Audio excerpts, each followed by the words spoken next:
Lideramos el camino de la opinión pública y buscamos que la cultura del debate alcance consensos y soluciones a los problemas de nuestro país.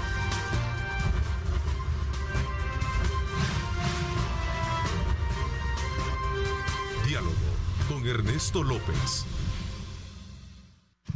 ¿Qué tal? Buenos días. ¿Cómo están? Qué placer enorme saludarles. Bienvenidos una vez más. Queremos agradecerles el estar atentos a nuestra señal, como siempre, agradeciendo a Dios Todopoderoso por darnos ese privilegio de poder ingresar hasta la intimidad de sus hogares. Esperamos que esta semana sea de mucho provecho para usted en cuanto a sus planes, sus objetivos. Recuerde colocar a Dios en el centro de sus actividades. Advierto y siempre el llamado para tomar mucha, pero mucha precaución, utilizando el distanciamiento, los protocolos y todas aquellas medidas importantes para evitar el contagio del COVID-19. Bienvenidos una vez más. Vamos, como siempre, a colocar sobre la mesa el análisis y la discusión de temas importantes, como por ejemplo esta nueva proyección planteada por el Ejecutivo para presentar a la Asamblea Legislativa en los próximos días un anteproyecto de ley de reforma de pensiones. Vamos a conocer un poco las proyecciones y características desde la perspectiva de nuestros invitados, que son especialistas en el área económica, así como también de otros aspectos que tienen que ver con ese eje fundamental de crecimiento de la economía nacional con nuestros invitados. Quiero darle la más cordial bienvenida al doctor Carlos Acevedo, economista. Gracias por acompañarlo, Carlitos. Muchas gracias, Neto, por tu amable invitación. Es un gusto compartir este foro con el buen amigo Ricardo Castaneda y un saludo a toda tu teleaudiencia. Muchísimas gracias. También saludo muy cordialmente a Ricardo Castaneda, economista senior del Instituto Centroamericano de Estudios Fiscales, ICEFI. Gracias. ¿Cómo estás, Ricardo? Qué gusto, como siempre, y gracias por la disponibilidad que nos das para poder conversar contigo. Bienvenido. Buenos días, Ernesto. Un placer estar contigo, un placer compartir este espacio con Carlos y, por supuesto, un saludo cordial a toda la teleaudiencia. Sería oportuno aprovechar en estos primeros minutos, ver desde esa perspectiva cómo sigue siendo incidente en el quehacer de la actividad de país como tal. Las autoridades acaban de reconocer un incremento en el número de fallecidos, a pesar de que ya tenemos gran parte de la población vacunada como tal, ¿no? Efectivamente, Ernesto, el año pasado, cuando se hacían las proyecciones de cómo iba a evolucionar la economía este año, uno de los supuestos de las premisas principales tenía que ver justamente con la normalización de la actividad económica, si se conseguía esto que llaman la inmunidad del rebaño, gracias a la campaña de vacunación. Sí. Y creo que, bueno, siempre existía en el escenario la posibilidad, pero creo que mucha gente descartaba que a estas alturas del año estuviéramos lidiando todavía con este problema del COVID, que a nivel internacional, por ejemplo, es uno de los factores principales que está detrás de la llamada crisis de los contenedores, por todos los cuellos de botella que se han generado en la producción en Asia y en el transporte marítimo, y que se está reflejando en una inflación global y a nivel nacional que no teníamos desde hace rato.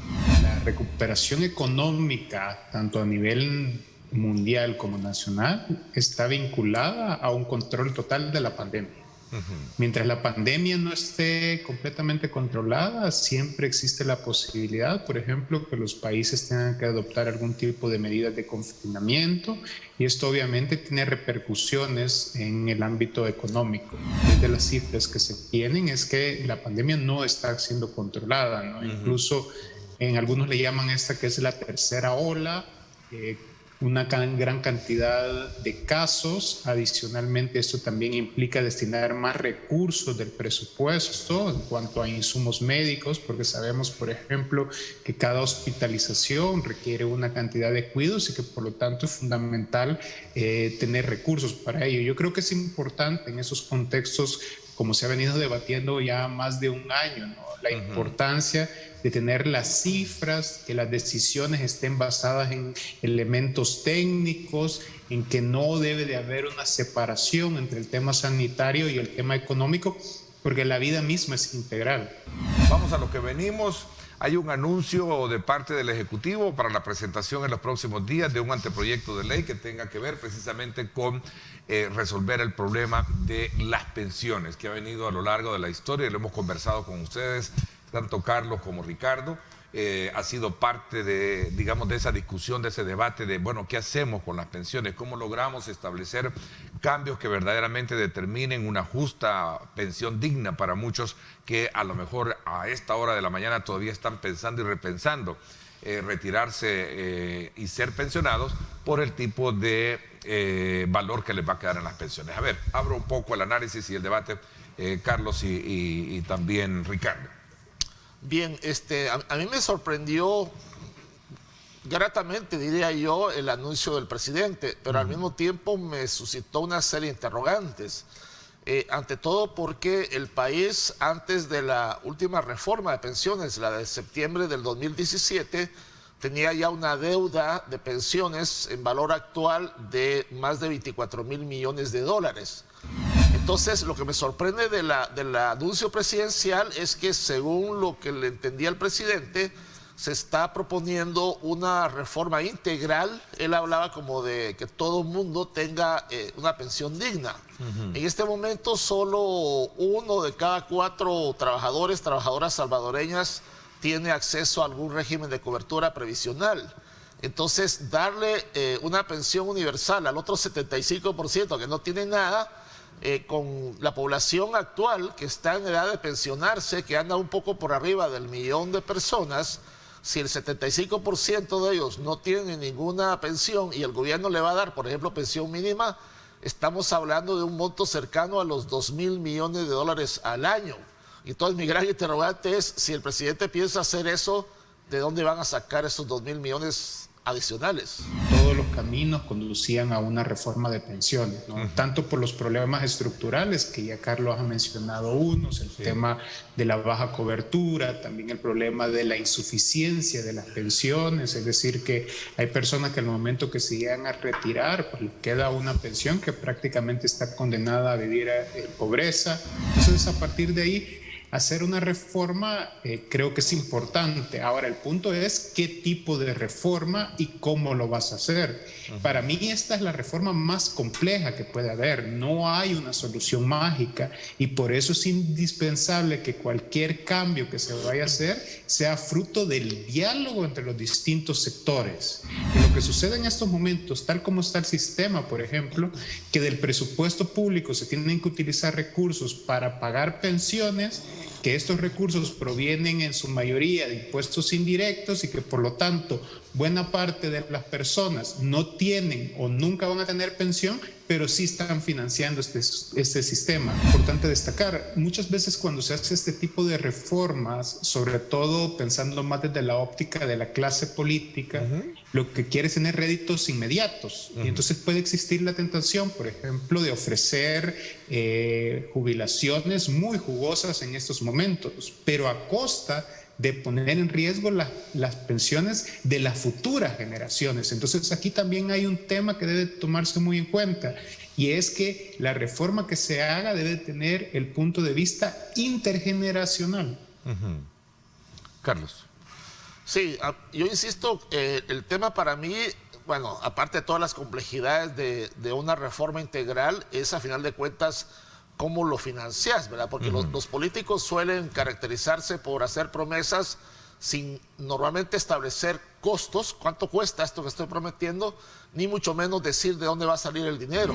No, sin duda, es decir, una medida de este tipo no se puede hacer corriendo, ¿no? Porque tú realmente estás hablando no solo de la jubilación de las personas actuales, sino de las futuras generaciones. Y lo que hemos observado en el caso de El Salvador históricamente con el tema de pensiones es que siempre se ha hecho mal. Y cuando las cosas se salen mal, tarde o temprano, la población lo termina pagando, porque si no, veamos esa bola de nieve, por ejemplo, que ha sido la deuda de pensiones en el tema del presupuesto público, ¿no? Es decir, durante muchos años uno revisaba el déficit fiscal, que es la diferencia entre ingresos y gastos, y la mitad era explicado por el tema de pensiones, por la forma como se había hecho. Entonces, ese tipo de errores no se deben de hacer. Obviamente, esta es una decisión política, pero tiene que tener a la base elementos técnicos.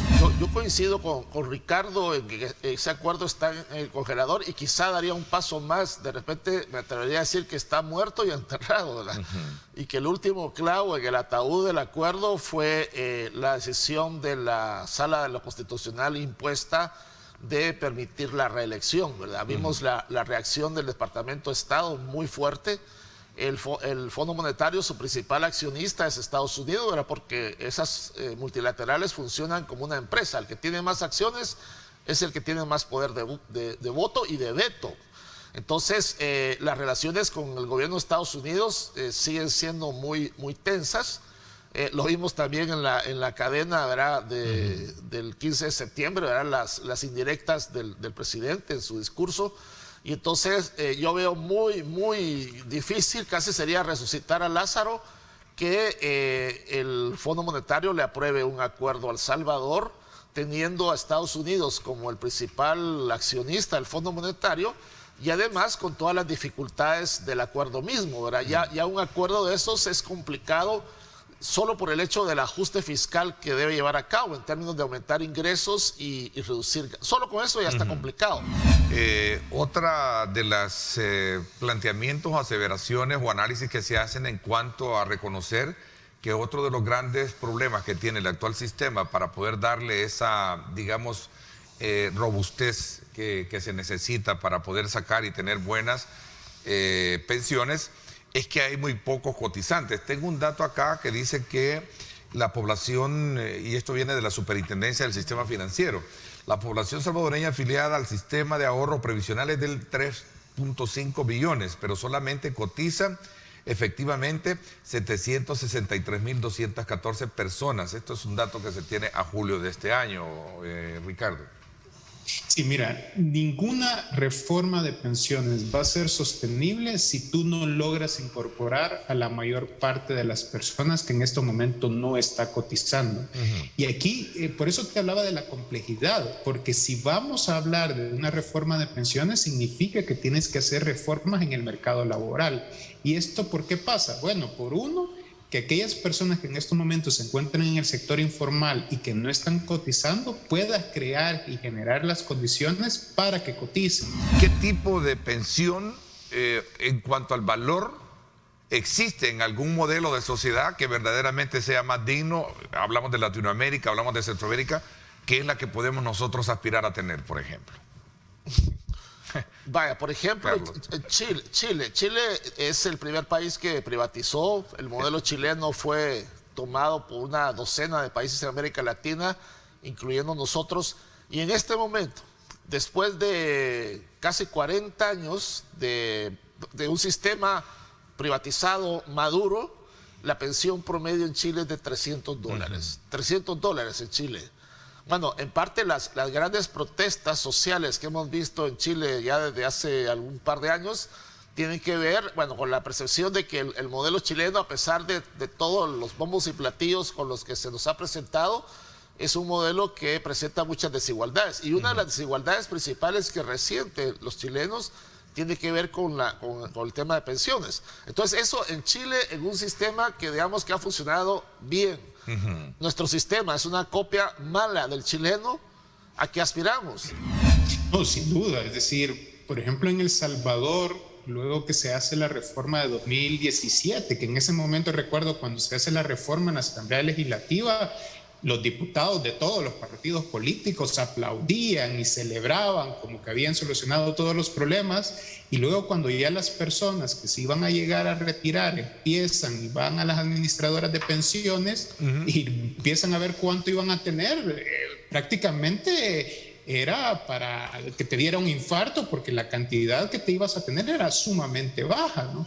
Y aquí también incorporo otro elemento que ha sido uno de los problemas que ha tenido El Salvador, Ernesto, es la poca competencia en las administradoras de pensiones. Básicamente lo que hemos tenido es un duopolio, dos administradoras de pensiones, en la que la diferencia entre irte una u otra a veces es el color de la taza, ¿verdad? Porque no existen realmente grandes diferencias.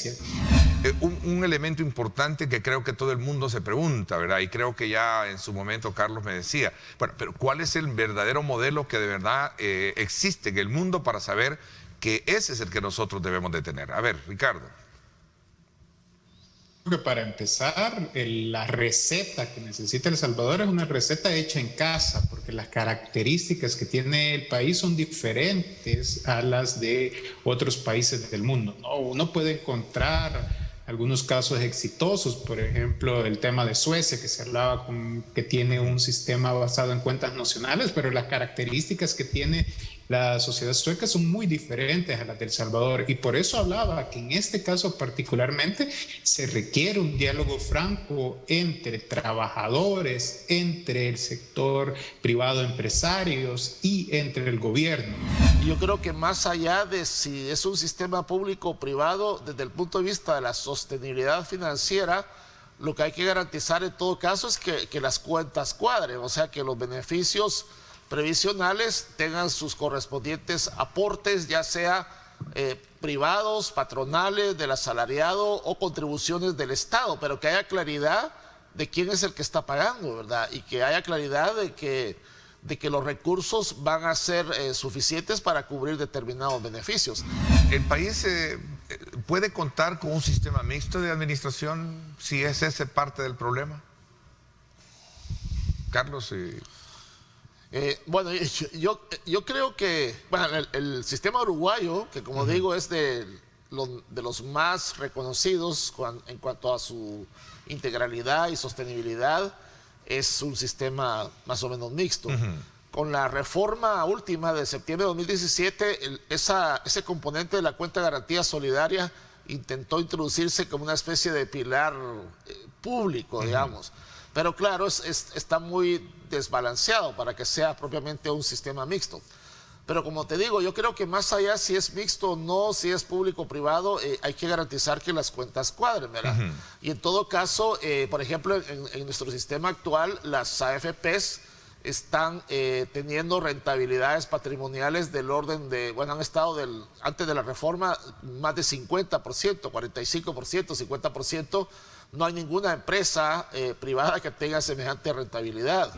¿Este tema del retiro es positivo para la población sin duda alguna o es negativo también para, digamos, para el fondo per se? Ricardo, brevemente, porque tengo otra pregunta.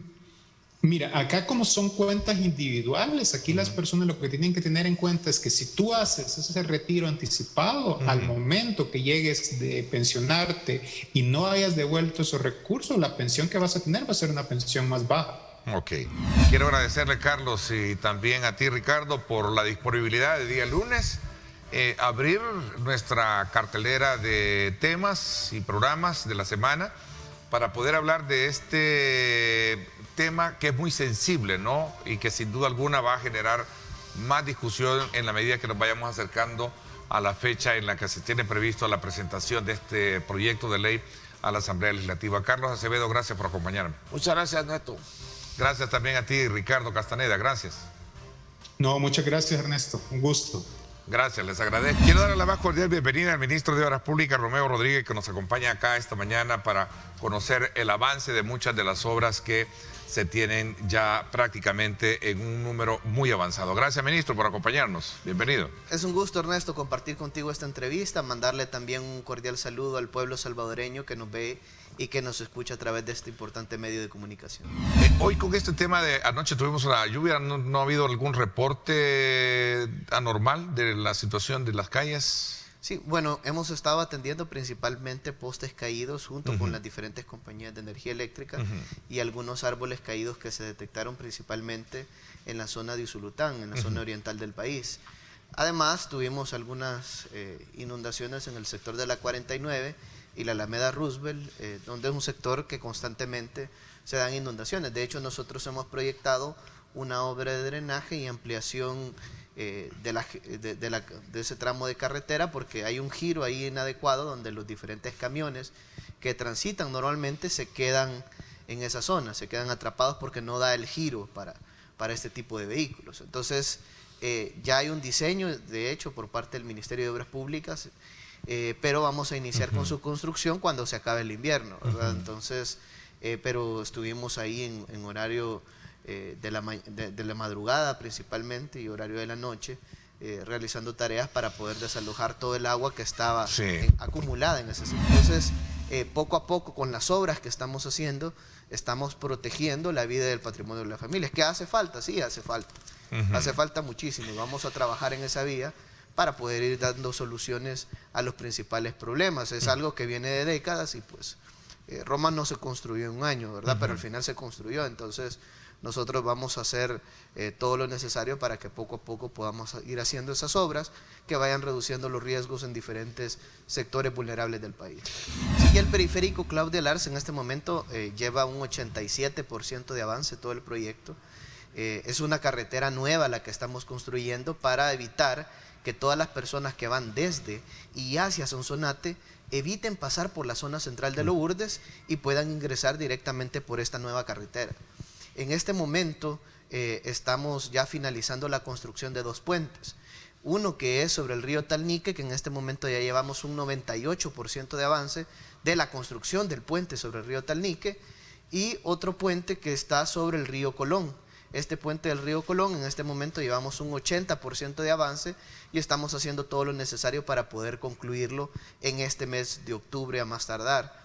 De hecho, sobre el puente sobre el río Talnique ya pusimos el pavimento. En este momento estamos esperando, de acuerdo a las normativas de calidad que maneja el Ministerio de Obras Públicas y la normativa AASHTO también, que un par de días para poder colocar la señalización vial en el tramo de carretera. De igual manera, esperamos que en el mes de octubre finalicemos con la pavimentación de los 10 kilómetros, incluso la construcción de los puentes en un 100%, y con esto ya quedarnos para el mes de noviembre solo con la señalización vial en toda la carretera, para que muy pronto podamos entregarle esta obra a todos los salvadoreños que viajan hacia Sonsonate, principalmente la carga que viene del puerto de Acajutla, que normalmente tenía que ingresar por Ateos y por Lourdes, y que ahora con esta obra vamos a evitar que la carga logística ya no pase por este lugar. Se van a reducir los costos, los tiempos de traslados de las mercancías. Eso genera que seamos más competitivos a nivel regional. Ministro, el tema de la Claudia Lars conecta precisamente con la carretera que va hacia Santa Ana, en el sector de Opico.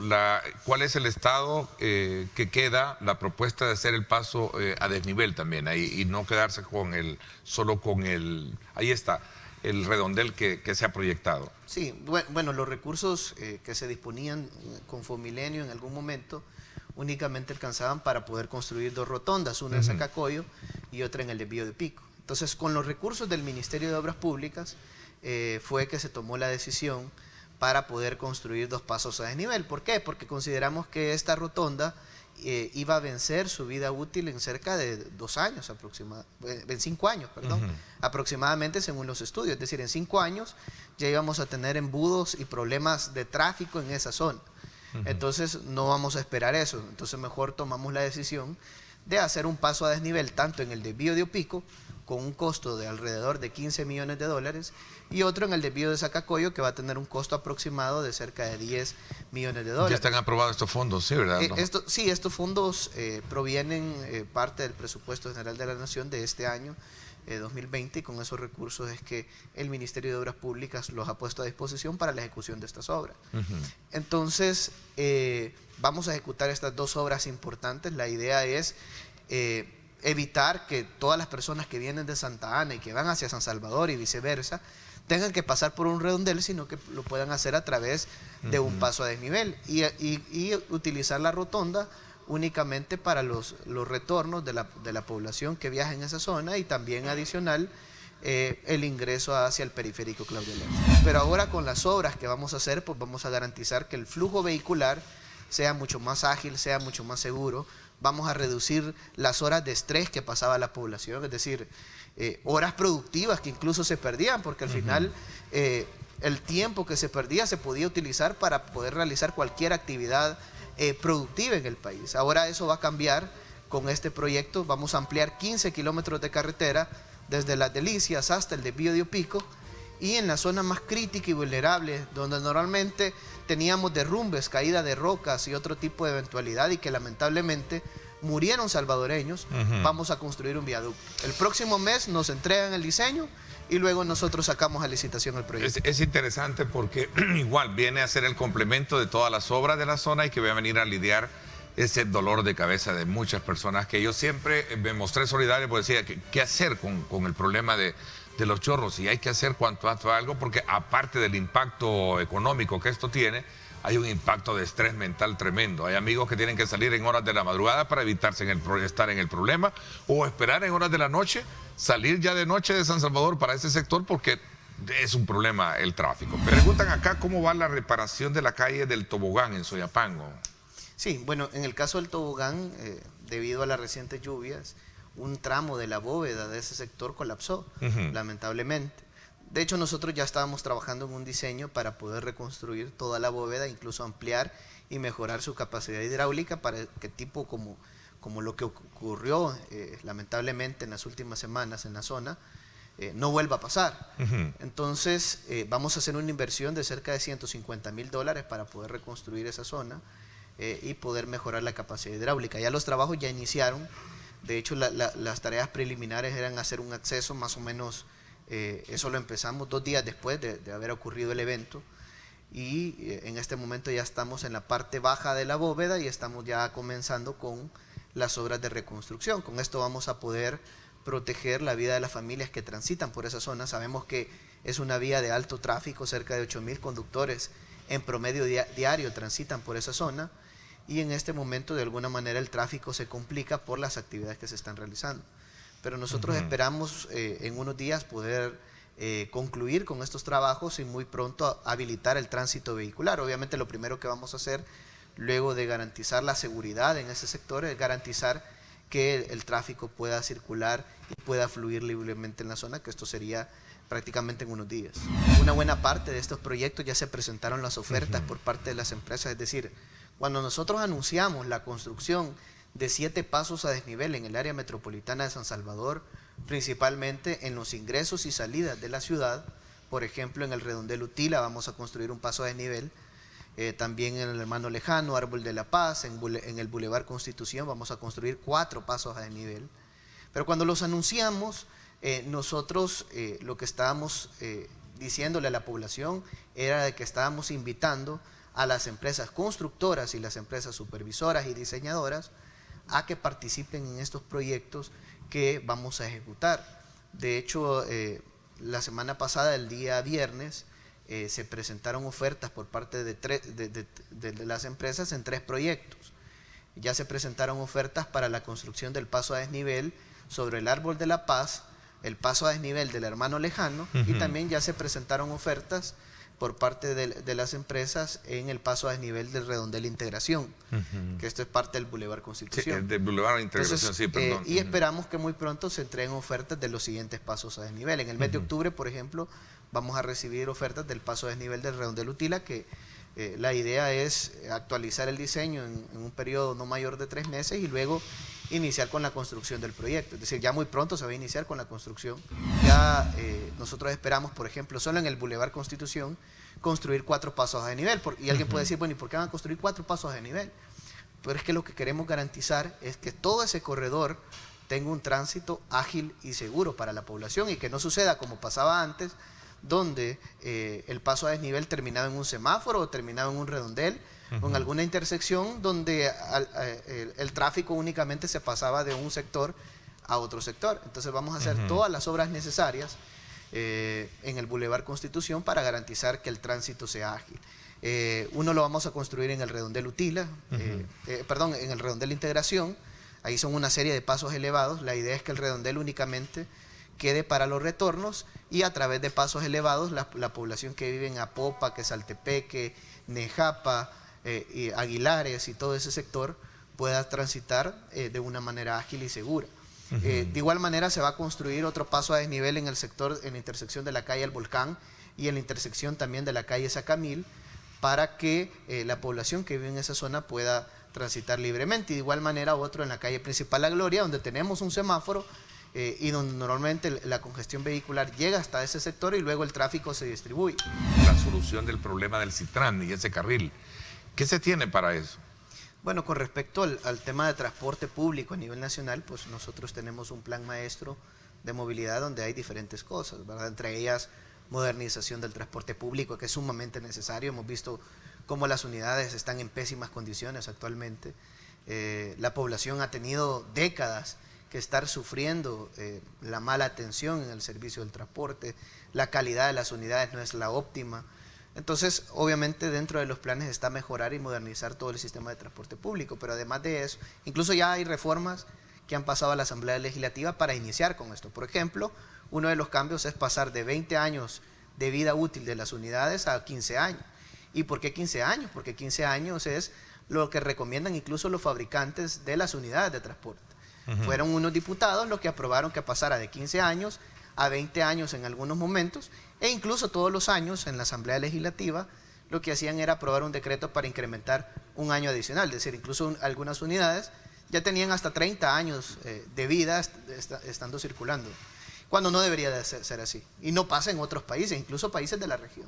En términos muy concretos en cuanto a esos carriles, ¿están todavía largo la solución o cómo se puede leer esa? Sí, bueno, este año vamos a tener ya finalizado parte de la factibilidad y con esto nosotros también vamos a poder decirle a la población.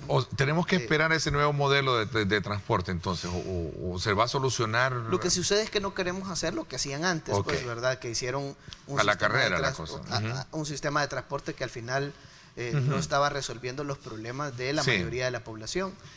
Si bien es cierto, la población necesita un transporte ágil, un transporte moderno, que garantice que pueda llegar mucho más rápido desde un origen hacia un destino, pero hay que hacerlo bien. ¿Y qué pasa si el BRT, por ejemplo, no tiene la capacidad necesaria para transportar de aquí a 30 años a pasajeros en el área metropolitana?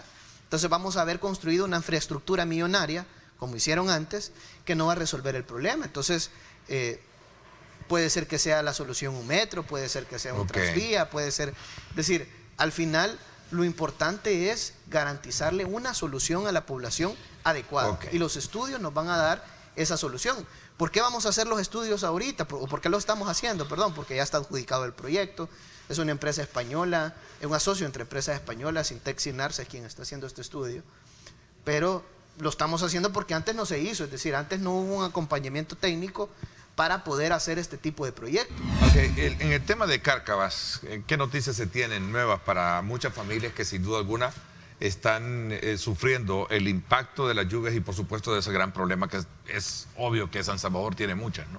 Sí, bueno, nosotros hemos sacado a licitación una decena de proyectos que vamos a ejecutar en el área metropolitana principalmente, que es donde tenemos la mayor afectación de Cárcavas y vulnerabilidad en diferentes zonas, principalmente en el municipio de Ilopán. De igual manera, hemos sacado a licitación pública obras en Jardines del Boulevard, donde vamos a hacer también obras importantes para solucionar problemas de Cárcavas. De igual manera, tenemos el problema en la colonia Santa Lucía, porque una cosa es la residencial Santa Lucía, normalmente la gente tal vez se confunde sobre la problemática que hay en las diferentes zonas, que es totalmente diferente. Una es la Cárcava, que ya la solucionamos y que ya llevamos un 100% de avance del proyecto. Y otro es la inundación que se da, no en la residencial, sino que en la colonia Santa Lucía. Entonces, ¿qué es lo que vamos a hacer en ese sector? Pues hemos sacado a licitación pública la construcción de obras de protección y obras de mitigación en el sector de la comunidad Belén y en el sector del Matasano.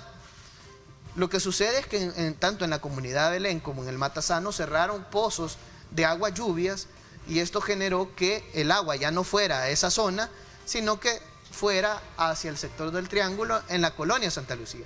Y es lo que está generando ese tipo de inundaciones. Ministro, gracias por habernos acompañado y por habernos actualizado precisamente con esta información que es muy oportuna, muy esperanzadora, sobre todo cuando se trata de lidiar con temas de tráfico, temas de congestionamientos y sobre todo de soluciones como estas últimas que tienen que ver con las cárcavas que afectan a muchas colonias. Muchísimas gracias por habernos acompañado. No, gracias a ti, Ernesto, y también mandarle un cordial saludo a la población salvadoreña, decirle que vamos a seguir trabajando. Hay una decena de proyectos nuevos que también estamos trabajando para día a día poder mejorar la conectividad de cada uno de los lugares de nuestro país. Ok, interesante, gracias por mi parte. Eso es todo por hoy. Pásenla bien y como siempre recuerden lo más importante, amar a Dios sobre todas las cosas. Lideramos el camino de la opinión pública y buscamos que la cultura del debate alcance consensos y soluciones a los problemas de nuestro país.